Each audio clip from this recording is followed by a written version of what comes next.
কয়টা এসিও চলতেছে? নমস্কার, সবাইকে অনেক অনেক স্বাগত জানাচ্ছি আজকের দিনের অনুষ্ঠানে। আজকে যে বিষয়টা নিয়ে আলোচনা করব দ্বিতীয় অনুষ্ঠান, সেটা হলো কন্যা রাশির আগামী জুলাই মাসের রাশিফল। দেখুন, রাশিফলের অনুষ্ঠান বলার আগে কয়েকটা গ্রহগত পরিবর্তন হচ্ছে, সেই বিষয়গুলো নিয়ে প্রথমে বলে দিতে চাই, তারপরে বাদ বাকি অংশগুলো আলোচনা করব। মাসের শুরুতে কয়েকটা বিশেষ পরিবর্তন হচ্ছে, গ্রহদের ট্রানজিট হচ্ছে। সেটা হলো রবি সূর্যদেব আগামী 16 জুলাই কর্কট রাশিতে গমন করবে কন্যা রাশি সাপেক্ষে দশম ঘরে, এই একাদশ ঘরে।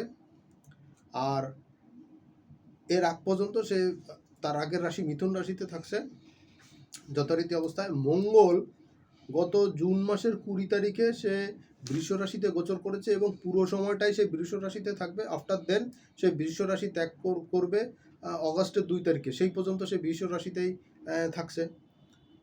দ্বিতীয় হচ্ছে বৃহস্পতি প্রথম জুনের 1 তারিখে সে কর্কট রাশিতে তুঙ্গস্থ হয়েছে এবং পুরো সময়টাই সে এইখানে থাকবে। আফটার দেন সে কর্কট রাশি যখন ত্যাগ করবে সেটা হলো 30শে অক্টোবর 2026-এ এবং তারপরে সে সিংহ রাশিতে চলে যাবে। তো কর্কটে তুঙ্গস্থ অবস্থায় থাকছে এ মাসেও একটা ম্যাক্সিমাম টাইম। শনিদেব আগামী 27শে জুলাই মীন রাশিতে বক্রি হচ্ছে, তার আগ পর্যন্ত সে মার্গী গতিতে এখানে থাকছে। শনিদেবের এবং বৃহস্পতিদেবের এই গোচরে কন্যার জন্য কিন্তু বেশ খানিকটা পজিটিভ টাইম আমি দেখতে পাচ্ছি এবং এই সময় আপনাদের লগ্ন রাশির ক্ষেত্রে বেশ বড়সড় কিন্তু পজিটিভ পরিবর্তন কিন্তু এখানে দেখা যাবে। সবচেয়ে বড় জিনিস হচ্ছে শুক্র আগামী জুলাই মাসের 4 তারিখে সিংহ রাশিতে গমন করবে আপনার রাশি সাপেক্ষে, কন্যা রাশি সাপেক্ষে কিন্তু দ্বাদশে, এবং 1 আগস্ট সে কিন্তু আপনার রাশিতে গোচর করবে। তো দ্বাদশে গোচরকালীন সময় কিন্তু আপনার খরচাটা একটু বৃদ্ধি পাবে, বিশেষ করে স্পাউস প্রেমিকাদের জন্য। সো এই জায়গাটা একটু খেয়াল রাখার চেষ্টা করবেন যে অনাকাঙ্ক্ষিত বা অপ্রয়োজনীয় কোনো ব্যয় হচ্ছে কিনা, এই দিকটা একটু খেয়াল রাখা দরকার। 2 নম্বর জায়গা হচ্ছে বুধ হলো সব থেকে ডিস্টার্বিং পয়েন্টটা এই মাসে অবস্থান করে থাকবে এবং কন্যা রাশি সাপেক্ষে কিন্তু আপনার রাশির অধিপতি এবং দশমপতি এই বুধ কিন্তু আপনার লগ্ন রাশি সাপেক্ষে বক্রি অবস্থায় থাকছে। সে কিন্তু প্রথমে কর্কটে বক্রি হচ্ছে, আপনারা জানেন 30শে জুন সে বক্রি হচ্ছে কর্কটে। আফটার দেন জুলাই মাসের 8 তারিখে সে বক্রি অবস্থায় মিথুন রাশিতে পশ্চাৎগমন করছে, পিছন দিকে চলে যাচ্ছে এবং 23শে জুলাই সে মিথুন রাশি থেকে বক্রি হচ্ছে। এই যে 8 জুলাই থেকে 23শে জুলাই এই সময়টা কিন্তু আপনাকে বেশ খানিকটা একটু পজিটিভিটি দিতে পারে, কিন্তু 8 তারিখের আগ পর্যন্ত কিন্তু আপনার জন্য কোনো পজিটিভ টাইম আমি কিন্তু দেখতে পাচ্ছি না কন্যার জন্য। কারণ কর্ম সংক্রান্ত জায়গাতে খুব একটা হ্যাজার্ড পাকানো অবস্থা থাকবে এবং আপনার মন মানসিকতা কিন্তু এ সময় বিক্ষিপ্ত থাকবে। কমিউনিকেশনের ক্ষেত্রে কিন্তু কিছুটা মিসকমিউনিকেশন থাকবে এ সময়। আপনার আয় ইনকামের ক্ষেত্রে কিন্তু একটা প্যারামিটার থাকবে। সব কিছু মিলে কিন্তু এই 8 জুলাই পর্যন্ত কিন্তু মোটের উপরে আপনার জন্য খুব একটা বাজে টাইম থাকছে, সমস্ত গ্রহ প্ল্যানেটের ভালো পজিশন থাকা সত্ত্বেও। কারণ আপনার লগ্ন রাশির অধিপতি এবং দশমপতি কর্মসংক্রান্ত জায়গার কারক বুধ সে কিন্তু ডিস্টার্বিং পজিশনে থাকায় কিন্তু চরমভাবে আপনার হতাশাজনক পরিস্থিতি তৈরি হতে পারে। তবে 8 জুলাই থেকে কিন্তু পরিস্থিতি কিছুটা অনুকূল আসা শুরু করবে এবং ফাইনালি সামনের মাসে গিয়ে অগস্টের 6 তারিখে বুধ যখন অ্যাক্টিভ অবস্থায় মার্গী গতিতে কন্যা রাশিতে এই কর্কট রাশিতে আসবে, তখন কিন্তু আপনি পূর্ণ ফল পাওয়া শুরু করবেন। এই ছিল প্রথম পর্বের আলোচনা। দ্বিতীয় পর্বের আলোচনায় চলে যাচ্ছি। প্রত্যেকটা দিনের হিসাব নিকাশ নিয়ে শুরু করছি 1 তারিখ থেকে। জুলাই মাসের 1 তারিখে আপনার জন্য কী ফল দিতে যাচ্ছে। দেখুন, জুলাই মাসের 1 তারিখে যেটা হচ্ছে সেটা হলো যে এই সময়টা কিন্তু আপনার মধ্যে একটা দরাজ ভাব বিরাজ করবে, আপনার মধ্যে খরচা করার একটা প্রবণতা থাকবে এবং কিছু অপ্রত্যাশিত বা অপ্রয়োজনীয় বা কম গুরুত্বপূর্ণ জায়গাতে কিন্তু আপনার খরচা হতে পারে, এই জায়গাতে একটু খেয়াল রাখা দরকার। আর যারা প্রতিযোগিতামূলক কাজে যুক্ত, সেলস মার্কেটিংয়ের কাজের সঙ্গে যুক্ত, ফ্রন্ট ডেস্কের বিভিন্ন জবের সঙ্গে যুক্ত, তাদের জন্য কিন্তু এই সময়টা বেশ খানিকটা ডেভেলপমেন্টের জায়গা আমি দেখতে পাচ্ছি।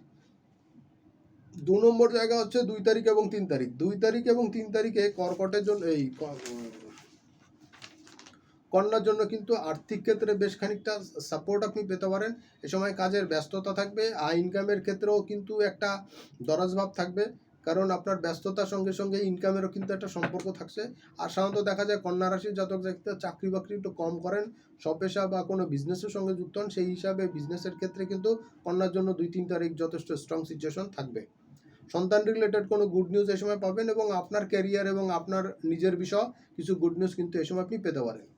পরের জায়গা হচ্ছে কি, পরের জায়গা হচ্ছে 4 তারিখ এবং 5 তারিখ। 4 এবং 5 তারিখে কন্যার জন্য যেটা হতে যাচ্ছে সেটা হলো প্রতিযোগিতামূলক কাজে অনেক সাকসেস আসবে। এই সময় আপনার আয় ইনকাম তো বৃদ্ধি পাবেই, সেই সঙ্গে যারা ঘুরে ঘুরে কাজ করেন, সেলস মার্কেটিংয়ের কাজের সঙ্গে যুক্ত, তাদের জন্য কিন্তু মোটা দাগে একটা সাকসেসের জায়গা কিন্তু দেখা যাচ্ছে। 6 তারিখ, 7 তারিখ, 8 তারিখ, 6, 7, 8 এই 3 দিন আপনার আর্থিক ইনকামের ক্ষেত্রে বড়সড় সাকসেস পাবেন। আর যদিও বুধ এইখানে খুব একটা ভালো পজিশনে থাকবে না, তারপরেও 6, 7, 8 আপনার কর্মক্ষেত্রে কিন্তু বড়সড় সাকসেস আপনি পাবেন। এই সময় আপনার পাবলিসিটি বেশ খানিকটা বৃদ্ধি পাবে এবং আপনার হাতে নেওয়া কাজগুলো এই সময় কিন্তু সাকসেসফুলি আপনি করতে পারবেন। এটা আপনাদের জন্য একটা গুড নিউজ হিসাবে আমি দেখতে পাচ্ছি। আর প্রেমিক প্রেমিকাদের জন্য তো গুড নিউজ থাকছেই। যারা নিউ কাপল আছেন তাদের জন্য কিন্তু এই সময় রোমান্টিক সময় কাটানোর জন্য খুব ভালো টাইম আপনারা পাবেন। কাছাকাছি ঘুরতে যাওয়া, বেড়াতে যাওয়ার জন্য কিন্তু খুব ভালো হবে। 9 তারিখ এবং 10 তারিখ আর্থিক উন্নতি, আর্থিক সমৃদ্ধির সময়। এ সময় পুরনো ধারবাকি পাওনাগণ্ডা আদায় হওয়া এবং আপনি যে সমস্ত জায়গাতে পাওনাগণ্ডা আছেন সেইগুলো কিন্তু এই সময় আপনি পেতে পারেন। কিছু ঋণ পরিশোধ করার সুযোগ পাবেন এবং একই সঙ্গে কিন্তু কর্ম রিলেটেড জায়গাতে বেশ খানিকটা ডেভেলপমেন্ট আপনি এ সময় পেয়ে যাবেন। 11 তারিখ এবং 12 তারিখ, 11 এবং 12 এই দুদিন কিন্তু আপনার কর্মের সঙ্গে সঙ্গে ভাগ্যেরও কিছু সহযোগিতা পাবেন। কাজের উন্নতি তো থাকবে, সেই জন্য পিতা, পিতৃস্থানীয় ব্যক্তি, কোনো আধ্যাত্মিক গুরু, তাদের সান্নিধ্য লাভ করা বা তাদের সুপরামর্শ আপনি এই সময় পেতে পারেন এবং সেইটা আপনার চলার পথে পাথেয় হিসাবে কাজ করবে। অর্থনৈতিক উন্নতি এটা এই সময় দেখতে পাবেন। 13 তারিখ, 14 তারিখ এই সময় কর্মের উন্নতির সঙ্গে সঙ্গে কিন্তু ব্যস্ততা প্রচুর থাকবে এবং ভুলভাল কাজ হওয়ার প্রবণতা কিন্তু একটু বেশি থাকবে। তাড়াহুড়ো করবেন না, সাবধান সতর্কতার সঙ্গে কাজ করবেন। আদারওয়াইজ কিন্তু বেশ কিছু জটিলতায়, কঠিনতার মধ্যে আপনাকে পড়তে হতে পারে। এই জায়গাগুলো আপনাকে একটু মাথায় রাখা দরকার। সন্তানের সঙ্গেও, বিশেষ করে কন্যা সন্তানের সঙ্গেও মিসবিহেভ না করলে এই সময় ভালো হবে। আর 15-16 তারিখে এই সময় কিন্তু বিদেশ সংক্রান্ত বিষয়ে যোগাযোগ, কমিউনিকেশন বৃদ্ধি পাবে। সচেষ্ট হলে এই সময় কিন্তু আয় ইনকামও বৃদ্ধি পাবে। আর্থিক ক্ষেত্রে যথেষ্ট উন্নতি, যথেষ্ট প্রতিপত্তি বৃদ্ধি, এটা কিন্তু এই সময় থাকবে। আর সবচেয়ে বড় কথা হলো যারা ফরেন কারেন্সির মাধ্যমে ইনকাম করেন বা এক্সপোর্ট ইম্পোর্টের বিজনেসের সঙ্গে যুক্ত, তাদের জন্য কিন্তু এই সময় একটা স্ট্রং সিচুয়েশন থাকবে। 17 এবং 18 তারিখ এই সময় কন্যার জন্য কিন্তু কিছুটা ব্যয়বাহুল্যতা থাকবে। এই সময় একটু হিসাব নিকাশটাকে একটু কঠিনভাবে করতে পারলে কিন্তু অনাকাঙ্ক্ষিত ব্যয় এবং তুলনামূলক কম প্রয়োজনীয় বা অপ্রয়োজনীয় খাতে ব্যয়টা কিন্তু কমাতে পারবেন এবং সেই ক্ষেত্রে কিন্তু আপনার সেভিংসটাও বাড়বে, আর্থিক সমৃদ্ধি কিন্তু বৃদ্ধি পাবে। আর স্পাউসের সঙ্গে কিন্তু ছোটোখাটো বিষয় নিয়ে ঝুটঝামেলা তৈরি হতে পারে, এটা একটু মাথায় রাখা দরকার। 19 তারিখ, 20 তারিখ, 19 এবং 20 তারিখে আর্থিক ক্ষেত্রে যথেষ্ট প্রোগ্রেস এই সময় পাবেন। কর্মের উন্নতি প্রসার তো থাকছেই, সেই সঙ্গে কিন্তু আর্থিক সচ্ছলতাও কিন্তু যথেষ্ট পরিমাণ দেখতে পাবেন। আর 19-20 তারিখে আরেকটা বিষয় হচ্ছে যে এই সময় কিন্তু আপনার মধ্যে একটা দরাজ ভাব বিরাজ করবে, নিজেকে একটু ফ্রিডম মনে হবে এবং সমস্ত জায়গাতে নিজের সাকসেস রেট কিন্তু বেশ খানিকটা উন্নতির দিকে থাকবে। 21, 22, 23 এই 3 দিন আপনার ক্ষেত্রে যেটা হচ্ছে যে আপনার সমৃদ্ধি এবং আর্থিক সেভিংসের জায়গাটা ভালো থাকবে। ব্যাংক ব্যালেন্সটা এই সময় ভালো হতে পারে, পুরনো ধার বাকি পাওনাগণ্ডা আদায় হতে পারে। তেমনি লটারি প্রাপ্তি বা কোনো গিফট উপঢৌকন কিন্তু এই সময় আপনি পেতে পারেন। 24 এবং 25 তারিখে যেটা হচ্ছে যে আপনার কর্মের উন্নতি প্রসার করার জন্য যে কার্যক্রমগুলো হাতে নেওয়া দরকার সেটা আপনি ঠিকঠাক নিতে পারবেন এবং অনেকাংশে বাস্তবায়নও করতে পারবেন। আর সেই ক্ষেত্রে আপনার পিতা বা পিতৃস্থানীয় কারো সাহায্য, সহযোগিতা, সুপরামর্শ আপনার কিন্তু কাজে লাগবে। 26, 27, 28 এই 3 দিন আপনার চলার পথটা তুলনামূলক একটু আপ ডাউন হবে। তবে যারা গাড়িতে চলেন বা প্রচুর পরিমাণে ভ্রমণ করতে হয় তাদের জন্য সময়টা খুব ভালো। কোনো জায়গা, বাড়ি বুকিং করতে চাইলে বা ফ্ল্যাটের জন্য বুকিং করতে চাইলে বা নতুন বাসায় উঠতে চাইলে এই সময়টা আপনাদের জন্য খুবই ভালো থাকবে। বাসা পরিবর্তন করতে চাইলেও সময়টা যথেষ্ট স্ট্রং থাকবে আপনাদের জন্য, সিচুয়েশানটা বেশ ভালোই।